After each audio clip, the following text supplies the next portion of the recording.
Alex Eala is back on the road as she begins her build-up for the US Open hardcourt season.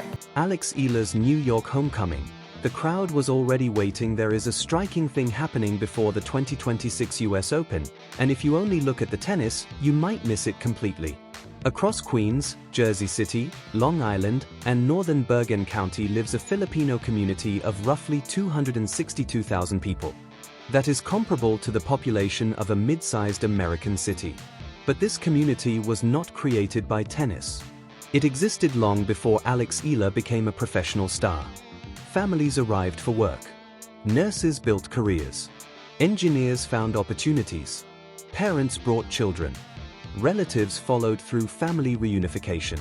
Businesses opened. Churches became gathering places. Friendships turned into neighborhoods. Generation after generation built a life far from the Philippine Islands while carrying pieces of home with them. Now one of their own is walking into the US Open at Flushing Meadows. And that changes the meaning of every Philippine flag in the stands. Because the obvious question is, how did Alex build such a huge following in New York? The more revealing question is something else. What if she did not build it at all? What if the crowd was already there? What if Alex is not arriving in New York to create a fan base, but arriving to discover a home she never had in tennis? That distinction may be the key to understanding why her presence at the 2026 US Open feels different from an ordinary rising star story. Alex has spoken about the pride she feels in being Filipino. She has also described the unusual emotion of not having a traditional home tournament, saying she was grateful when supporters made her feel at home. Those words hit differently when you understand the community waiting for her. A young athlete normally grows an audience one match at a time. A breakthrough victory brings attention. A ranking rise brings more attention. A deep tournament run brings even more. Eventually, the athlete walks into a stadium and thousands of strangers know her name. Alex's story has that element. But it also has another layer. Her supporters are not simply strangers discovering a tennis player. Many are members of a diaspora that has existed for decades. That is why the reaction around her can feel almost immediate. Look at what happened in Washington. On August 3rd, Alex defeated world number 3 Jessica Pegula in a rain-delayed final at the Mubadala City DC Open. With that victory, she became the first player from the Philippines to win a WTA Tour singles title. That achievement was historic on its own. But the atmosphere surrounding the match told another story. A crowd of roughly 7,500 people overwhelmingly supported Alex. Philippine flags appeared throughout the stadium. Fans stood and applauded as she moved toward her chair during changeovers. The energy did not look like a small group of loyal supporters following one young player. It looked organized. It looked emotional. And most importantly, it looked established. Stop there for a moment. How does an athlete create that atmosphere before winning her first WTA singles title? Where did all those flags come from? Who traveled? Who bought the tickets? Who convinced family members to come? Who watched from thousands of miles away? Those questions lead somewhere much bigger than tennis. The support did not suddenly appear when Alex lifted the trophy. In fact, evidence of that connection was visible before the Washington final. Filipino supporters in Manila had already been turning out for her. At fan events in July, crowds reportedly waited in long lines for hours simply for the chance to see Alex. At that point, she had not yet won the WTA title.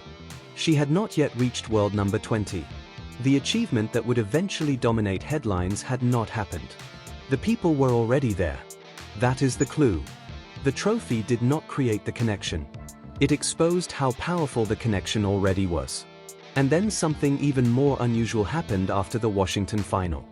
Jessica Pegula, the world number 3 American who had just lost to Alex, reportedly gained thousands of new Filipino followers.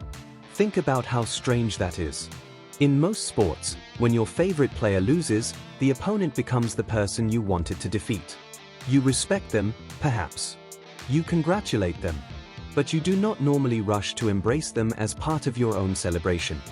Yet Pegula became connected to the Filipino audience simply because she shared the biggest moment of Alex's journey. That tells us this was never only about defeating Pegula. It was about seeing a Filipina reach a place where the world had to notice. Pegula became part of the memory. The opponent became part of the story. And that makes perfect sense when the emotion comes from representation rather than ordinary fandom. A diaspora can be scattered across states, cities, countries, and generations. But the feeling of belonging does not disappear simply because people move. Sometimes it waits. It waits for a song, a celebration, a national symbol, a successful athlete, a person who makes millions of people look toward the same screen and say, "That is one of us." Alex has become that person for many Filipino fans. And New York may be the clearest place to see it. The Filipino community around the New York metropolitan area is not a temporary audience assembled for one tournament. It is a network built over decades. Queens alone places that community remarkably close to the Billie Jean King National Tennis Center in Flushing Meadows. That matters. Because the US Open is not asking Alex to bring a crowd from nowhere. The crowd is already within reach. Families have spent decades building lives around New York and New Jersey. Parents and grandparents came looking for work and opportunity. Children grew up between cultures, carrying family traditions into American neighborhoods. They built businesses. They created community organizations. They gathered in churches. They stayed connected through food, language, celebrations, stories, and family. Long before Alex held a professional tennis racket, those networks were already functioning. So Alex did not create the infrastructure. She gave it a reason to converge. That is a completely different kind of influence. She inherited the pride. She inherited the memories. She inherited the desire to see someone from the Philippines succeed on an international stage. But there was one thing the community did not have before.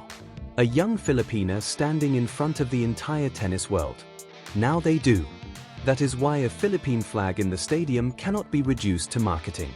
A chant is not merely noise. A family traveling to Flushing Meadows is not simply attending another sporting event. For some supporters, this is a rare chance to watch someone who makes a distant homeland feel suddenly close. And that is why Alex's US Open story carries stakes that no ranking can measure. Of course, there is another side that must not be ignored. Support does not guarantee victories. A stadium full of flags cannot hit a forehand. A chant cannot serve an ace. A community cannot remove a world-class opponent from the other side of the net. Tennis remains brutally individual. Alex can walk onto court surrounded by thousands of people who believe in her and still lose. She already knows how quickly momentum can change. At the Cincinnati Open, she faced world number 10 Amanda Anisimova and suffered a straight-set defeat after taking the opening set. That result is a useful reminder. Momentum can be real without being permanent. Confidence can be powerful without becoming protection. And a great summer does not guarantee the next match. Alex has spoken honestly about momentum and the uncertainty that comes with it. That honesty is important because her story does not become meaningless if she loses in New York. Actually, the opposite may be true. The deeper story is not that a Filipino athlete must win every match to justify the attention. The deeper story is that her rise has created visibility. Millions of people are learning her name. People who may never have watched women's tennis before are now watching. Children are seeing a Filipina compete at the highest level. Families who have followed tennis for years are suddenly watching with a different emotional connection. And fans outside the Filipino community can become part of it too. Alex's audience is not exclusively Filipino. Her performances, personality, style of play, and rise have attracted broader attention. But that wider audience sits on top of something older. The foundation is the diaspora. That is why New York is so significant. Imagine the families driving toward Flushing Meadows. Some will be coming from Queens. Others from New Jersey or Long Island. Some will have planned the trip for weeks. Others may decide that seeing Alex in person is something they cannot miss. Some will arrive carrying Philippine flags. Some will bring their children. Behind every seat is a story of migration, family, sacrifice, and belonging. And that is why the US Open matters. Alex is not walking into New York asking a community to care about her. She is walking into a community that already understands what her journey represents. She did not create the Filipino presence around Flushing Meadows. She became the athlete capable of revealing it. But the deeper image is bigger. A Filipina athlete stands on one of tennis's greatest stages, while thousands who share her heritage watch from the stands and millions more watch from home. For one moment, scattered families are connected by the same person. So when those Philippine flags rise at the US Open, do not only count the fans. Remember where they came from. Alex may be the player on the court, but the crowd carries generations of history. She may stand alone at the baseline. She will not stand alone. It echoes.